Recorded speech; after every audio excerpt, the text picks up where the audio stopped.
ফুলবাড়ির যেই ছেলেটা একসময় অন্যের গাড়িতে খালাসির কাজ করত, সেই ছেলেটাই আজ দুটো লাক্সারি বাস সহ প্রায় শতাধিক গাড়ির মালিক। 1986 সালে প্রথম গাড়ির লাইনে কাজ শুরু করেন ফুলবাড়ির সুকুমার সরকার। 2 বছর ট্রাকে খালাসির কাজ করার পর দীর্ঘ 8 বছর ধরে মালিকের ট্রাক চালক ছিলেন তিনি। এরপর বহু কষ্টে তিনি নিজেই একটি সেকেন্ড হ্যান্ড মালবাহী ট্রাক কিনেন।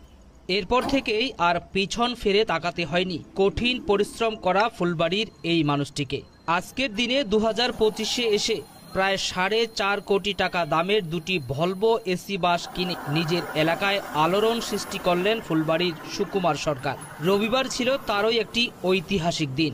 বাড়ির পাশেই একটি ক্লাবের মাঠে এলাহি আয়োজনের মধ্য দিয়ে এই বাস দুটির শুভ সূচনা করেন তিনি। উদ্বোধনী অনুষ্ঠানে মূলত চাঁদের হাট বসেছিল সেখানে।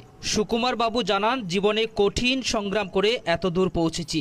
জীবনের শেষ স্বপ্ন ছিল শিলিগুড়ি কলকাতা রোডে দুটি বাস চালানোর। সেই স্বপ্নই আজ যেন পূরণ হলো। আমার এই বাস মানুষকে পরিষেবা দেবে। ভগবান আমাকে অনেক অর্থ দিয়েছে, অনেক সম্পদ দিয়েছে। এই বাসগুলো থেকে আমি তেমন আয়ের আশা করি না। মানুষ সুষ্ঠু পরিষেবা পাক, এটাই হোক আমার সাফল্যের চাবিকাঠি। এই বাস দুটি প্রত্যেকদিন শিলিগুড়ি থেকে কলকাতা, কলকাতা থেকে শিলিগুড়ি যাতায়াত করবে। অত্যাধুনিক এই ভলভো বাসে থাকছে বায়ো টয়লেটের সুব্যবস্থা। সম্পূর্ণ বাসটি স্লিপার কোচ, 40টি সিট রয়েছে এখানে। সিট বুকিং করতে পারেন রেড বাস অথবা শ্যাম এক্সপ্রেসের নিজস্ব ওয়েবসাইটে। সুকুমার বাবুর এই জীবন কাহিনী ভালো লাগলে অবশ্যই ভিডিওটি শেয়ার করে দেবেন। ধন্যবাদ। এই যে ব্ল্যাঙ্কেট আছে,